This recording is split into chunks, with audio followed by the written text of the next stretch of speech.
श्री लाल बहादुर शास्त्री का जन्म 2 अक्टूबर 1904 को उत्तर प्रदेश के वाराणसी से 7 मील दूर एक छोटे से रेलवे टाउन मुगलसराय में हुआ था। उनके पिता एक स्कूल शिक्षक थे। जब लाल बहादुर शास्त्री केवल 1.5 वर्ष के थे तभी उनके पिता का देहांत हो गया था।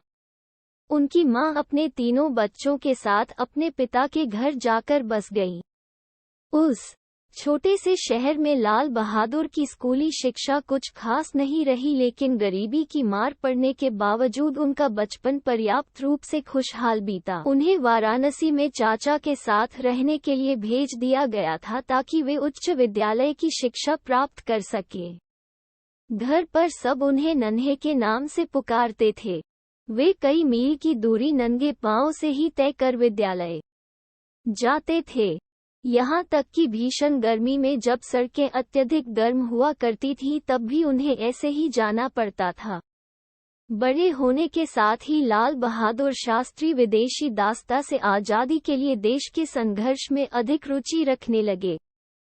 वे भारत में ब्रिटिश शासन का समर्थन कर रहे भारतीय राजाओं की महात्मा गांधी द्वारा की गई निंदा से अत्यंत प्रभावित हुए।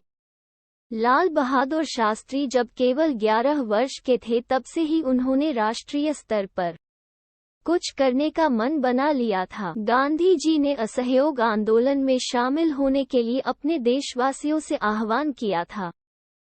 इस समय लाल बहादुर शास्त्री केवल 16 वर्ष के थे। उन्होंने महात्मा गांधी के इस आह्वान पर अपनी पढ़ाई छोड़ देने का निर्णय कर लिया था। उनके इस निर्णय ने उनकी मां की उम्मीदें तोड़ दी। उनके परिवार ने उनके इस निर्णय को गलत बताते हुए उन्हें रोकने की बहुत कोशिश की, लेकिन वे इसमें असफल रहे। लाल बहादुर ने अपना मन बना लिया था।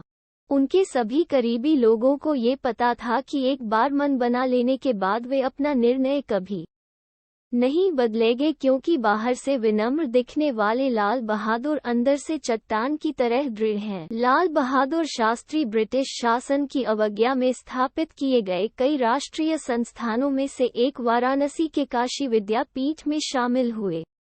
यहाँ वे महान विद्वानों एवं देश के राष्ट्रवादियों के प्रभाव में आए।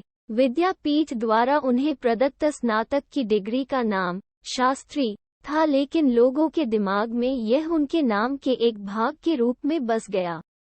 1927 में उनकी शादी हो गई। उनकी पत्नी ललिता देवी मिर्जापुर से थी, जो उनके अपने शहर के पास ही था। उनकी शादी सभी तरह से पारंपरिक थी। दहेज के नाम पर एक चरखा एवं हाथ से बुने हुए कुछ मीटर कपड़े थे। वे दहेज के रूप में इससे ज्यादा कुछ और नहीं चाहते थे। 1930 में महात्मा गांधी ने नमक कानून को तोड़ते हुए दांडी यात्रा की। इस प्रतीकात्मक संदेश ने पूरे देश में एक तरह की क्रांति ला दी।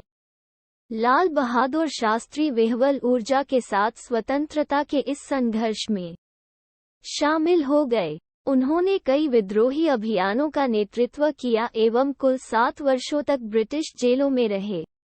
आज़ादी के इस संघर्ष ने उन्हें पुनर्तः परिपक्व बना दिया। आज़ादी के बाद जब कांग्रेस सत्ता में आई, उससे पहले ही राष्ट्रीय संग्राम के नेता विनीत एवं नम्र लाल बहादुर शास्त्री के महत्व को समझ चुके थे। 1946 में जब कांग्रेस सरकार का गठन हुआ तो इस छोटे से डायनमो को देश के शासन में रचनात्मक भूमिका निभाने के लिए कहा गया। उन्हें अपने गृह राज्य उत्तर प्रदेश का संसदीय सचिव नियुक्त किया गया और जल्द ही वे गृह मंत्री के पद पर भी आसीन हुए। कड़ी मेहनत करने की उनकी क्षमता एवं उनकी दक्षता उत्तर प्रदेश में एक लोकोक्ति बन गई। वे 1951 में नई दिल्ली आ गए एवं केंद्रीय मंत्रिमंडल के कई विभागों का प्रभार संभाला। रेल मंत्री, परिवहन एवं संचार मंत्री, वाणिज्य एवं उद्योग मंत्री, गृह मंत्री एवं नेहरू जी की बीमारी के दौरान बिना विभाग के मंत्री रहे। उनकी प्रतिष्ठा लगातार बढ़ रही थी। एक रेल दुर्घटना, जिसमें कई लोग मारे गए थे, के लिए स्वयं को जिम्मेदार मानते हुए उन्होंने रेल मंत्री के पद से इस्तीफा दे दिया था। देश एवं संसद ने उनके इस अभूतपूर्व पहल को काफी सराहा।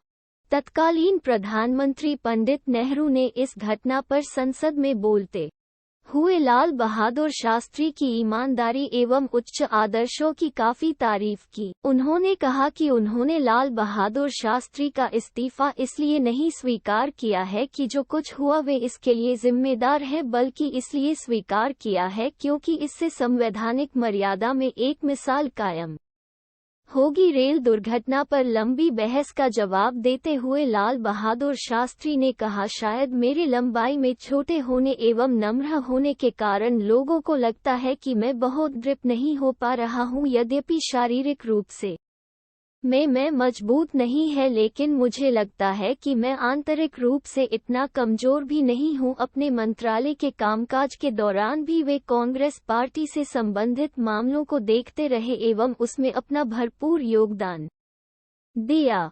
1952, 1957 एवं 1962 के आम चुनावों में पार्टी की निर्णायक एवं जबरदस्त सफलता में उनकी सांगठनिक प्रतिभा एवं चीजों को नजदीक से परखने की उनकी अद्भुत क्षमता का बड़ा योगदान था। 30 से अधिक वर्षों तक अपनी समर्पित सेवा के दौरान लाल बहादुर शास्त्री अपनी उदात्त निष्ठा एवं क्षमता के लिए लोगों के बीच प्रसिद्ध हो गए।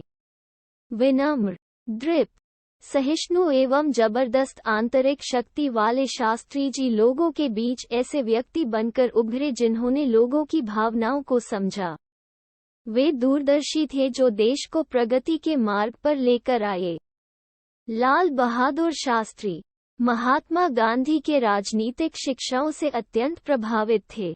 अपने गुरु महात्मा गांधी के ही लहजे में एक बार उन्होंने कहा था, मेहनत प्रार्थना करने के समान है। महात्मा गांधी के समान विचार रखने वाले लाल बहादुर शास्त्री भारतीय संस्कृति की श्रेष्ठ पहचान है।